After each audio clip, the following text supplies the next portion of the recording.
Ooh, okay. All right. So here's who got picked. Boom shaka. Where'd it go? Oh, it's in the wrong screen. You got to pull it over here. Do. You don't know what I'm talking about. I project on a different screen. Boom. Suit number 13. We'll only have you go once. You know who that is, right? Go ahead and turn on your mic, Jason.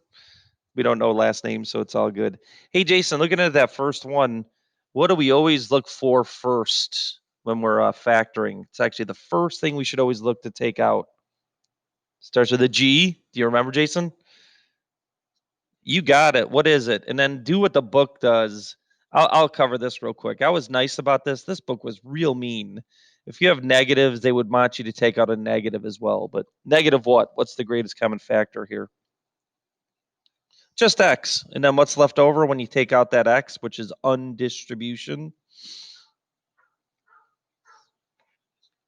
Actually, it'd be X plus 49 because you took out that negative out of this as well. So you also not only took out an X, you took out that minus sign. So if you went and threw that back in, you would see that you get negative 49X as well. Good. I'm going to skip to student number, what was that? 3? Where did my calculator go? Wish I could stay up here the whole time. Oh, 6 is next. That is Carter. Carter, the calculator loves you. Feel like you get picked a lot. All right, go ahead. What do you got here? Very similar to what Jason had.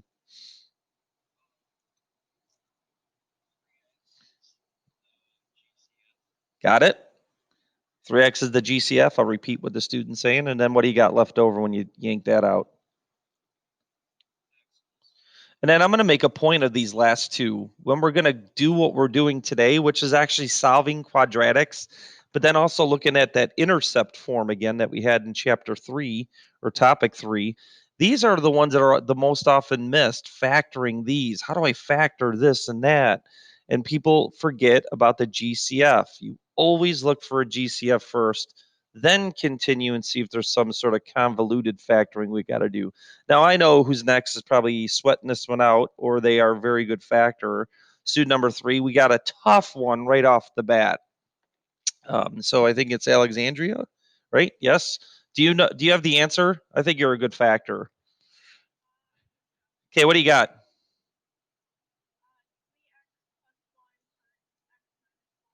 3x plus 1 times x minus 4. All right. Well, we could check, right? And a lot of times I told you, try to just unfoil and then check your answer if it's right. Because a lot of students don't know this connection. I'm talking about all the students of the past. They try to just factor and get the process done, but don't even know where it's coming from, where they're getting the answers. So, yeah, that's 3x squared. This is negative 12x. This is positive 1x. And then that's negative 4. So yes, the middle term is created. You are 100% correct. Alexandria, did you just unfoil or did you do a 4-step process?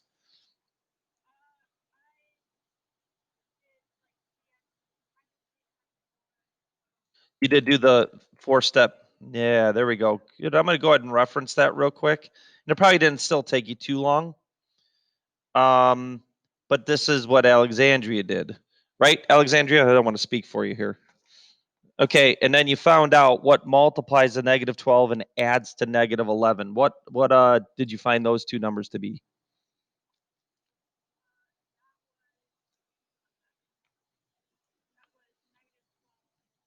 And I think we should write it in that order. 3x squared, negative 12 and 1, negative 12x and 1x. I did say that the way I wanted to. You find those magic numbers, and then you split up the middle term into those magic numbers. Now, this is a trick. You really ultimately must understand that this is, unfoiling. So your answer must make sense at the end. Um, and then you grouped. Again, I'm kind of taking over for Alexandria. Sorry, Alexandria, if you wanted to speak here, but just going to kind of speed this up. And then you do a GCF of the first two set of parentheses and a GCF of the second two. What's very smart is to pull out a 1 because students often, if there is not a GCF, they may think there's like nothing. They just write 3x as one of the answers, not 3x plus 1. And then this is called a GCF binomial. You actually pull this out. And there it is in yellow. You can go ahead and turn off your mic now, Alexandria. Good job. All right, and then that is it. Okay, and then the last student. Let's get that calculator up real quick. Be ready, student number 10. Nice, Sabrine.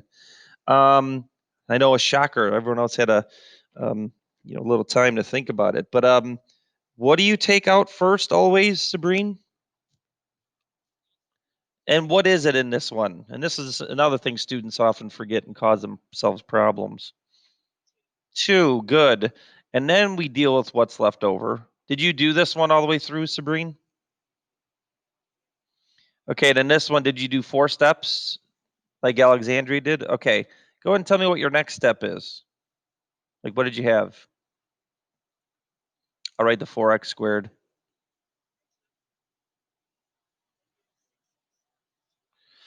Okay, so M is 12, good, and A is -8. So the two numbers are, and she just said it, she said -6x and -2x, because -6 times -2 is +12, -6 plus -2. I'll put the +3. And then what's your next step? I'm going to use brackets.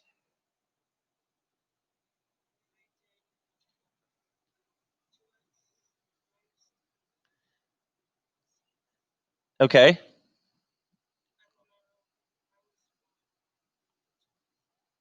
Okay, so let's do this first. Let's take out a 2x and then see if this is what you were.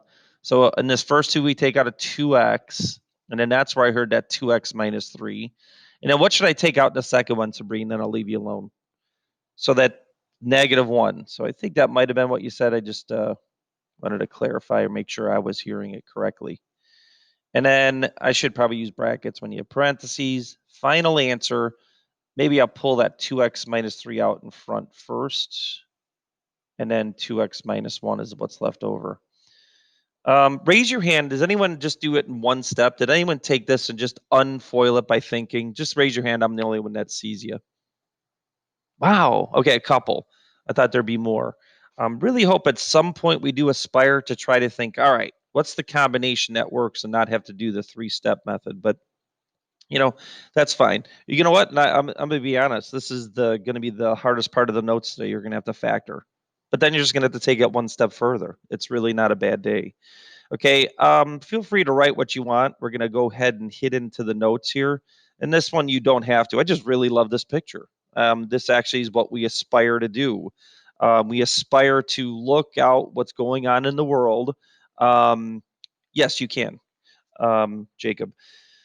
Look out in the world and try to put numbers on stuff so we can make good guesses about what's actually going to happen the next time or in the future, and so on and so forth. So this is like a little grid, and I like golf actually too, that shows a relationship probably between vertical height and horizontal height of a golf ball away from a person after they hit it. So this y-axis represents the vertical height of the ball. And it looks like they're trying to do a relationship between vertical height and horizontal height, depending on how the person hits the ball. A lot of times, the x axis is time. That was that -16t squared formula we shared with you about how high the ball is over a certain amount of time. But it could be other stuff. Horizontal distance, we'll say. Because it looks like he's trying to hit it 200 yards away. So the vertex up here, that represents at what horizontal distance is the ball at its highest height. I know that sounded like a double, saying the same thing there though. So just some stuff to think about. But now what we're going to talk about is, what do these represent here and here? And then we're going to put it all together. And those represent, well, for the parabola, the x-intercepts. But for golf, starting at ground zero, the ball goes up and then it lands. Of course, it bounces and rolls. But, we want to talk about the landing position as far as the parabola is concerned. Then other factors talk about how the ball rolls.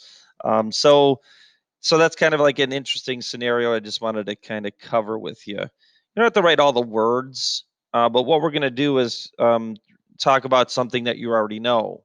And this is in section 4.1, real light in 4.1. Don't have too many things from this section.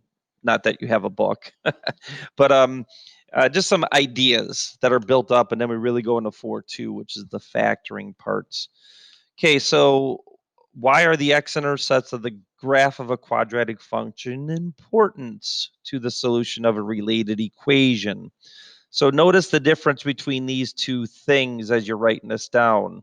This is an equation, x squared minus 16 equals 0. We're going to solve it right in this little area here. And then we should already know this because of what we did in graphing. What is that in relation to the function f of x equals x squared minus 16 and the graph of it? Okay, so first things first, this, and I don't think it's bad to do this. We're going to solve this because this is really more about what 4.2 does. So I'm going to hit, well, not hit another student, hit them on the calculator. Hey, Carlos, do you remember x squared minus 16? How that factors? It's one of those special cases. Do you remember? How does that factor x squared minus 16?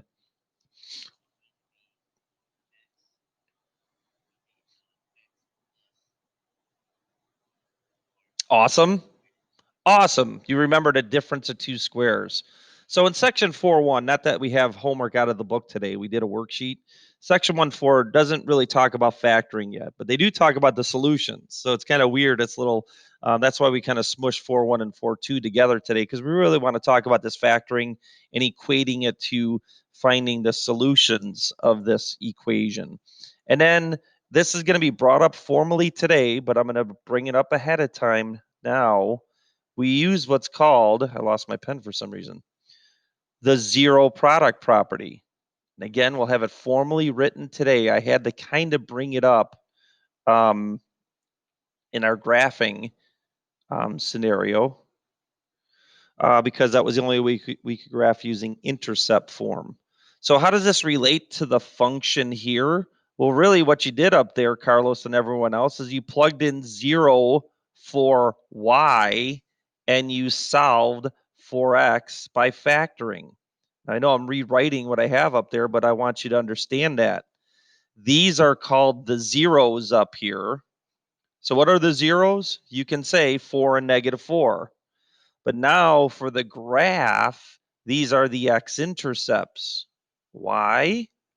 Because when I plugged in 0 for y, I got negative 4 for x. And when I plugged in 0 for y, I got 4 for x. Therefore and thusly, boom, and 1, 2, 3, 4, boom. Those are the x-intercepts. So now we have that full total correlation, what we've already done from the previous chapter. Hey, I have a question. This is review. You just had a stinking test on this. Student number, why didn't that go? 4. Bennett? That's me. I love that, Bennett. That's cool. Hey, what's the vertex of this parabola? You could think of this as just by shifting and maybe get it real quick without having to have a real specific formula. Do you know, Bennett? What's the vertex of this parabola so you can make a sketch? So compare it to the x squared function. How is it different than this one? Because we did talk about this as far as shifting, translating. How is x squared minus 16 different than x squared?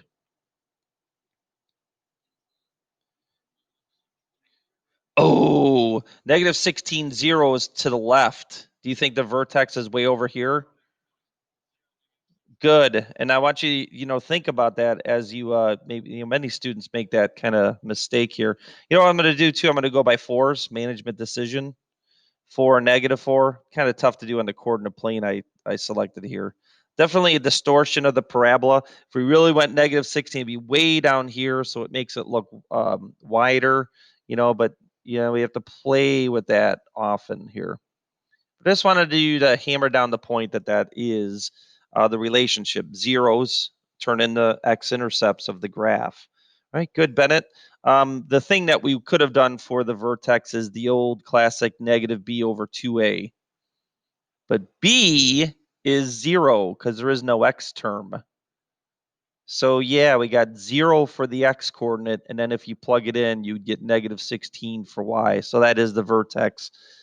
Think of it one of two ways: the negative b over 2a formula, or 16 down compared to the parent. All right, you're right, Christian. That's a big yawn.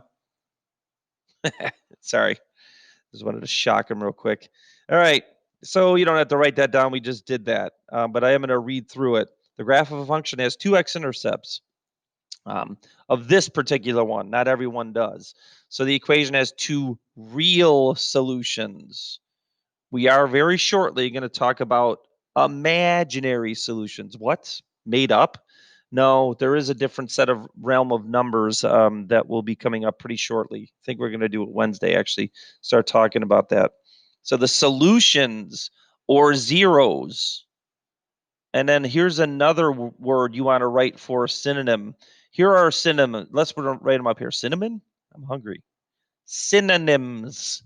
Solutions are often called zeros or roots. Can everyone say the word roots? One of our old graphing calculators used to have roots in the position where now it says zeros on the graphing calculator. And these turn into x-intercepts for the graph. And that's kind of what we went through right here for the graph. So they're called zeros because they solve, my pen just stops working randomly. And then in my mind, I had written R twice, even though it didn't go on the sheet. Stop complaining, Mr. S. Okay, but they're the x-intercepts for the graph. So that's kind of what this all says here. Solution, zeros, roots. These are all synonyms. And then kind of related is x-intercepts. They turn into x-intercepts specifically for the graph. All right, and then that's what this is all about. Okay, a couple more things from this section, then we're going to get to the graph. I'm sorry, the finding, graphing, or I can't speak, factoring to find solutions for quadratics. But let's just look at this one and just take this down as an example of some possibilities that can happen. And then really tie it all together at the end of the week here. So just write this down. You have the x squared minus 14x plus 49. I really have to solve by factoring on this. And hopefully you remember without bothering anyone that this is the classic perfect square trinomial. Negative 7 times negative 7 is positive 49. And remember, you're not doing a four-stepper on this. This is a simple MA. When it's 1x squared, I can factor that super fast. So hopefully you write that down and remember that when I call on you next. Ooh, that means I get x equals 7 twice. What? Look at what happens with the graph of this. That's actually where the vertex is located, right on the x-axis, right at that one unique x-intercept, even though x equals 7 happens twice. Make a note of that. This is called something later, I guess I'll wait when we do the polynomials. But when you get a double zero like that, the graph does behave exactly like this. That x-intercept or that value is right on the x-axis, and the graph like skips off, and it's actually said to be tangent to the x-axis, but you don't have to worry about that word yet. And then the only reason I wanted to show this one, because they said, this was kind of a bad statement. The graph of the function has two x-intercepts. That's only the one that I have up there. That doesn't happen for all cases. This one has 0 x-intercepts, and you might want to take a note of that. So if you want to write x squared plus 3x plus 7 equals 0, this is actually unfactorable. If you went through an MA scenario, nothing multiplies to be 7, and then at the same time adds to be 3. So there is no MA for this one. I'll zoom in on this as you kind of scratch your notes down. Okay, so unfactorable, and then lo and behold, it faces up, and the vertex is above the x-axis. So there's no x-intercepts, so the equation has no real solutions on maybe Friday, maybe next week you'll find out what to do about that. That's where imaginary solutions come in, and that's just something, hopefully that's a new thing for you. And hopefully today is not. Hopefully today's all pretty good. Sure, go ahead, Riley. Forgot to charge it over the weekend. All right, and then yeah. Okay, so I'm just stalling to leave this up here.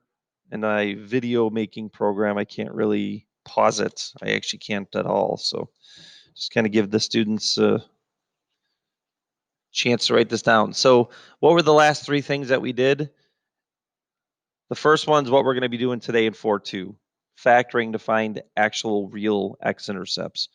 Couple weird things could happen, like the second one, the x-intercept could be the vertex, therefore there'd only be one x-intercept. And then next week, you're going to find out about these parabolas that don't have x-intercepts. How do we find solutions for that, even though they're not an x-intercept? And that's the idea going on here. I did want to do this. I don't want you to get out your graphing calculator yet, but you can use the table feature. And I do have a question. I don't know if I made it on the playlist. They were a little short on stuff on the playlist, but say you had this, but by the way, x squared minus 7x plus 6 equals 0. 0 is very easily factorable. But say you put it in your graphing calculator, and by the way, that is required in this class. So I hope hopefully everyone has one. Not going to quite use it yet, but we can't do these things if you don't have it. And then you go to the table, and I'm not going to teach you how to do this right now, but you can manipulate and change the numbers so that you can find where the x-intercepts are. Then lo and behold, you get lucky, and these land smack dab right on 1 and 6. That's because this factors to be x minus 1, x minus 6.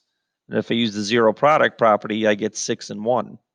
Okay, so it might be nice to write that and kind of give an idea of how the graphing calculator can kind of give you these things. So there you go. You see the x-intercepts from a table. Not really going to show you how to do that right now. Really not what we're going to do. But I do want you to understand this and watch me graph these points when I look at the table. So how can I use the table to estimate? Well, I'm kind of in the similar XY values of this one. Have to move the table a little bit, 1 through 6. This one, -2 through 3. Let's watch what we have on this table for y equals 3x squared plus 5x minus 2. If I were to think about this as a picture, hopefully I can make this, the numbers are kind of large on some of them, but -2 comma 0. Oh, there's one of my x-intercepts. Nice. -1 comma -4. 0 comma -2. So somewhere in here, there's the vertex on this parabola, because now it's starting to swing to the other side. And then 1 comma 6. 1, 2, 3, 4, 5, 6. What has to happen between here and here? If I'm going to draw this and try to draw it as a parabola, I'd have to connect these dots. And the answer to that should be, you understand that there's an x-intercept somewhere in between these two coordinates right here. That's what I like about this, reading a table so you can understand that. The x-intercept is actually a fraction, because this is actually factorable. But understanding that concept when you look from one x to another, that it switches from a negative to a positive y value, there absolutely positively has to be an x-intercept in there, in between those two. And you could estimate and give a guess at what it might be.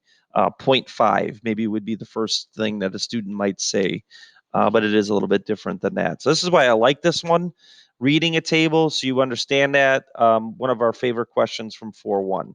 But now we're going to move on to the factoring. Okay, anyone have any questions so far? Alrighty then. Okay, so now we're going to move on to 4.2 and formally, for the first time, write the zero product property. Dun, dun, dun. So the book, as far as order is concerned, we had to kind of mess with that order a little bit. This is probably the fourth time I've talked about zero product property. And then here it is. If you want to write it formally, the zero product property states that for all real numbers. And let's talk about this. Variables just represent real numbers. So they fall under the real number realm. So I know people say, well, these aren't numbers, they're letters. Well, the letters are representing numbers. So they follow the rules of numbers. That was supposed to be a check. And one of the rules of numbers says if A times B equals 0, the only way this is true is if A is equal to 0 or B is equal to 0. One or the other or both would have to equal 0 in order for this product to equal 0. It's a very simple, common sense concept. Okay, so how does that apply to this? What we've already stated. If this times this equals 0, the only way this is true is if this equals 0 or that. And as mathematicians, we do find both cases. One or the other has to happen. So I end up getting x equals 9. And then I end up getting, all right, fine, I won't speed this up, but I hope you are this fast. Subtract 2, divide by 5, and you get negative 2/5. And it's both of these answers. So these are the solutions, zeros, or roots. When we go into the graphing representation of this, 9, 0 and negative 2/5, 0 are the x-intercepts. Okay, and then that's something you should know. Okay, and then why does this work? Well, look at what happens when I plug in 9, and the book does do this. When I plug in 9 for x, I also had to do 5 times 9 over here. What I end up getting is 0 times 5 to 45 plus 2, 47. Check, baby, 1, 2, 3. That is proof that 9 is one of the answers that makes this equation up here true. This is what equation solving is anyway. That's what it means. Why x equals 9 is one of the solutions to this because it makes the equation up above true. And I know a lot of us don't like fractions. Fractions. It really makes me sad how many students struggle with fractions. I'm going to make that one real easy. That's just negative 9 2/5. I'm going to make that a mixed number. And then 5 times negative 2/5. You don't have to do this, by the way. This is just extra, for note purposes. You don't have to check these answers when you're taking a test. I'm just proving a point. This is negative 9 2/5, making my life easy. A negative minus another negative is like adding two numbers and then putting a negative on it. And then these 5s cancel. That's what makes me sad. Students don't know that and can't do that. I'm talking about my CAT students as seniors too. Meow. Negative 2 plus 2 is 0 times negative 9 2/5. Darn tootin'. Check, baby, 1, 2, 3. All right, this is just to see, are you paying attention? Because there is no reason why we should not get this wrong. Wait, why we should not. There's no reason why we should get this right. Wait, whoever I ask this should get this right. I don't know. I feel like my English is all jacked up there. Aiden, I put the pressure on you. Aiden, what are the solutions to these two?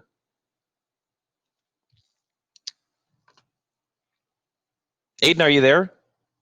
Oh, there you go. So what does x equal? Yeah, go ahead.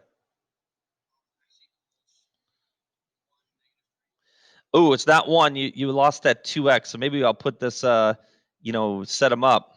You add 1, but then what else do you do? How do you solve for x? What do you do to that one? So, yeah, 1/2, and then x equals 3. Oh, I'm sorry, negative 3. You said negative 3.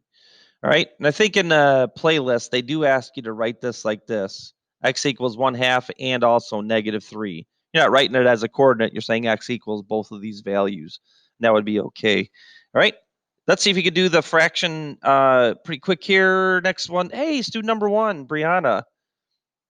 Okay, so hopefully you can do the math in your head. What would x equal for this one?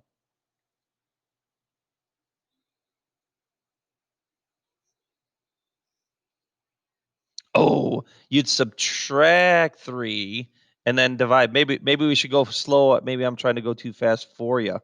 Subtract 3 and then divide by 2. So what do you end up getting? And then what about the other one? Do you think you could do that one fast? Add 1, divide by 3. Nice. So if you don't want to go fast, go ahead and, do your undo operations carefully. Hopefully, again, like I hope, like in the factoring part, we're able to factor fast without 4 steps. Also, hopefully we can use the zero product property pretty quick as well. I don't think I need too many of these. Yeah, good.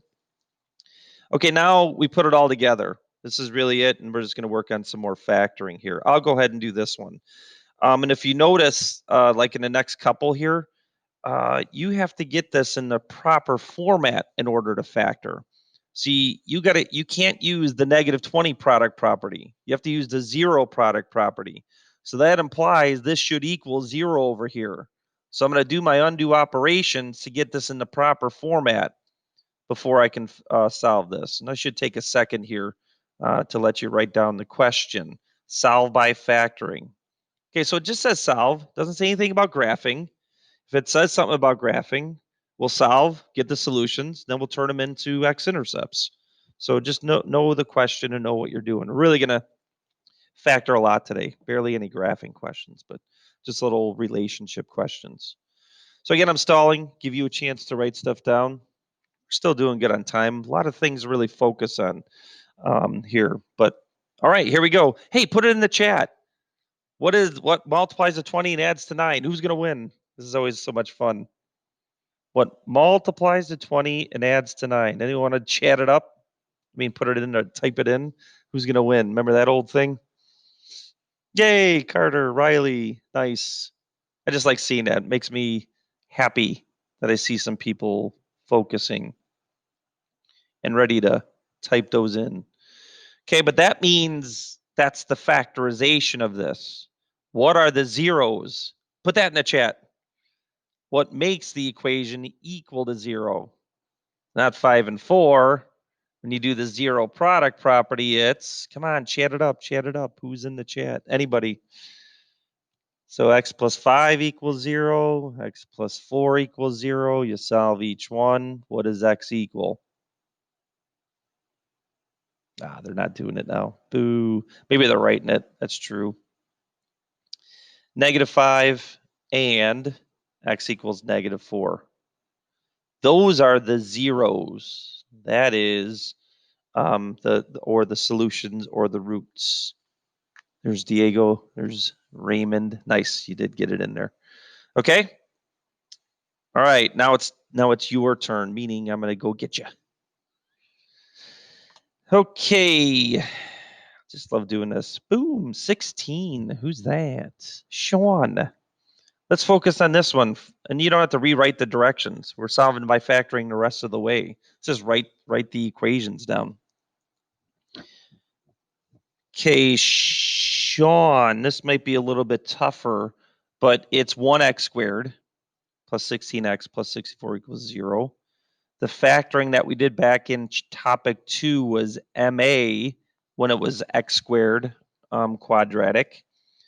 Sean, what multiplies the 16? I'm sorry, what multiplies the 64 and adds to be 16? So what does that mean for the factorization if it's 8 times 8? What is this in factored form then? And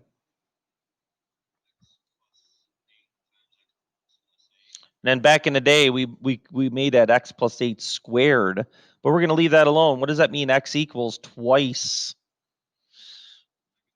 And then that means if we looked at the graph, very good, Sean, you're off the hook now, unless I pick you again. That means that's going to be the quadratic where the x-intercept is the vertex. And it all comes together because x plus 8 squared, that's -8 to the left for the vertex, move left 8. These are all the things that we should know, moving forward, these connections. And then just Mickey Mouse real quick, number 8, students. Hey, we just had a bunch of 8s in the last question. That's funny. Alejandro, what do I got to do on this one first?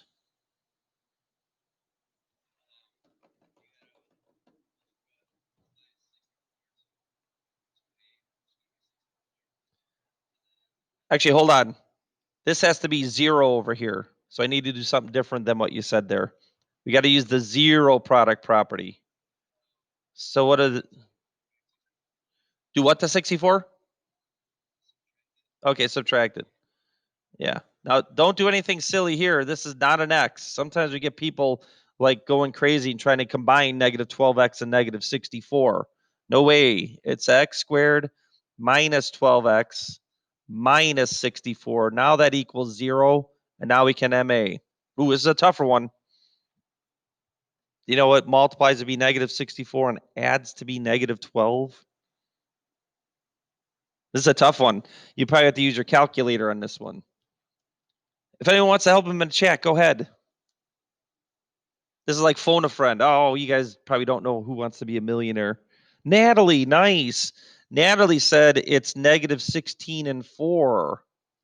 What does that mean, Alejandro? You do if those are the magic numbers that multiply to negative 64 and add to negative 12. So what's the factorization of this then? Yep. And again, not to go over this too fast, you don't have to keep checking, but even if you're a little nervous, you should always check. Good FOILers are good factors. X squared, 4x, and negative 16x. Darn tootin'. Then negative 16 times 4. Nicely done, Natalie, on the combination of numbers that multiply to negative 64. Correct. All right. And then, Carlos, what's the final? Alejandro, sorry, what's the final answer? So what's x equal? And then you can write it like this. I think the playlist wants you to do it like that sometimes too. Just list them with a comma. Doesn't mean it's a coordinate. It's just the way it is. Let's see if I have a couple more. Oh, here we go. All right. Same old, same old. We've already talked about factoring into bell work. This was the connection of it now. Okay, just like Alejandro's last question and somebody else 2 questions ago, this has to be equal to 0. So go ahead and really quick snap this down. You don't have to keep writing these directions. That's all we're doing right in this little section here. So you got to subtract 15. And now we're into this kind of factoring, which the book was a little light in this section. We really ratcheted up in the homework just so that you get your practice on the tough MA. And it really doesn't matter. I don't care if this is 2x squared or 6x squared. Just get your good MA combination going. And if you get the right numbers, then, the method works just the same. Hey, in the chat, what multiplies a negative 30 and adds to 1? Multiplies a negative 30 and adds to 1. Multiplies a negative 30 and adds to 1. Nice. Oh, close. Negative 5 and 3 don't quite work. 6 times negative 5 does, though. 6 times negative 5, 6 plus negative 5. And I just write them. I just write them as a comma. Yes, multiplies, adds. Okay.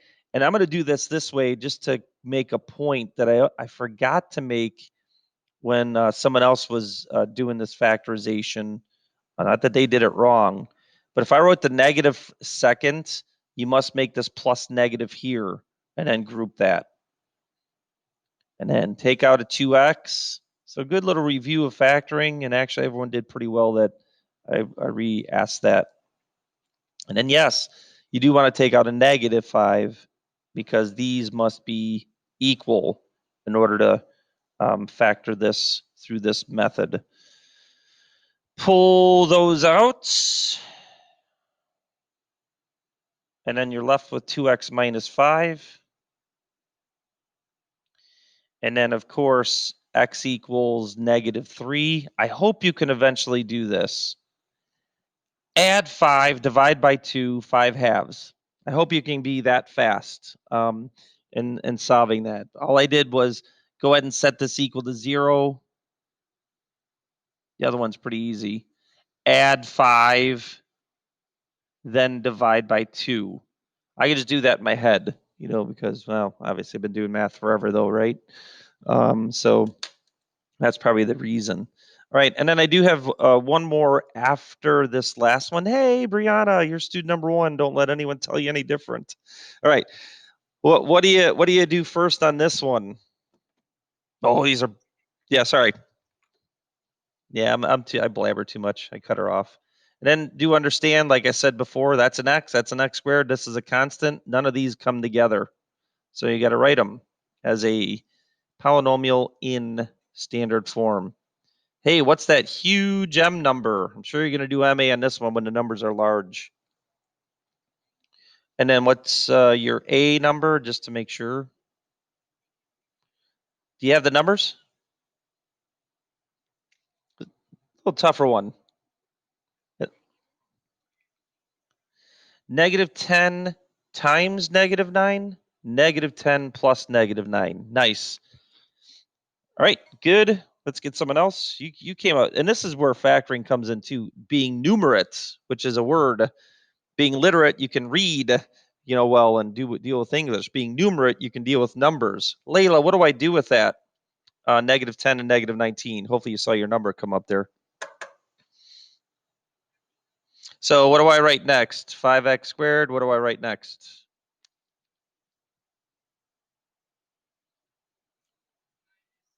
Good.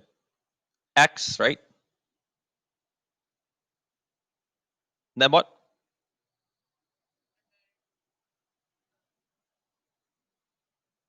So you good. X. Make sure you say X or write X, and then plus 18. Then you factor by grouping. Before you factor this by grouping, you make this plus a negative and attach it to that 9. Layla, what do you pull out of the first grouped set of parentheses? And what are you left with? Wait, you take out an X, so that's an X, and then -2, right? And then what do you take out of the second one? It's got to be a negative. What kind of 9? Oh, you want it to be a negative so that this turns into that. All right. When you take out a -9 from -9x, that becomes positive x. And when you take out a negative out of positive 18, that becomes a -2. And then those end up being the same, which can be pulled out in front. And then this is 5x minus 9. It always doesn't hurt. It always doesn't hurt. I feel like my English is weird today. You can turn off your mic now. You're done. To check, x times 5x is 5x squared. -9x and -10x, yes. -19x. -9 times -2 is 18. Really been trying to harp on that. If you have time. And then add 9, divide by 5. Hopefully you can get to be doing that fast, those that are connected on what's going on here. Okay? So that's what's really happening here. I do have to end with some graphical analysis stuff. And I think this is the last part. Yep. Okay. So zoom in on this. I don't care. The notes were great. You guys all answered questions like perfectly. Just had to prod you along because it's brand new for some of you, kind of making these connections. So good job today, but letting you kind of write this last part down, and then we'll move on. Maybe come back to it if you needed more time on that at the end of this. Okay, we've already done this. This is 100% review. This is exactly what we had in topic 3. So it existed in 4.2, but we wanted to put it all together to put all the graphing relationships in one chapter. So when I'm given this, those are the x-intercepts. Sure, that's the vertex. It could have been any other coordinate here. You know from this, it's y or f of x equals some a value, and you want to put this in x-intercept form. So 100% review. Just because of time, I'm going to go ahead and throw this answer up here, or show you how to do this without bothering a student. First of all, by simple counting, that's a 2 right here. So this is 1, 0. This is -6 and -4, so this is -5, 0. So I know this is the vertex. I guess we could have used vertex form as well. Interesting in this question. But I went ahead with the intercept form because this is the intercept chapter. All right, I'm going to leave this x alone here. This is minus a -5, which is +5. And then I'm going to leave this alone for a second. This is -1. And then I use this other arbitrary, actually special coordinate for the x and the y, and then I can find a, and it certainly should get a positive for a on this one.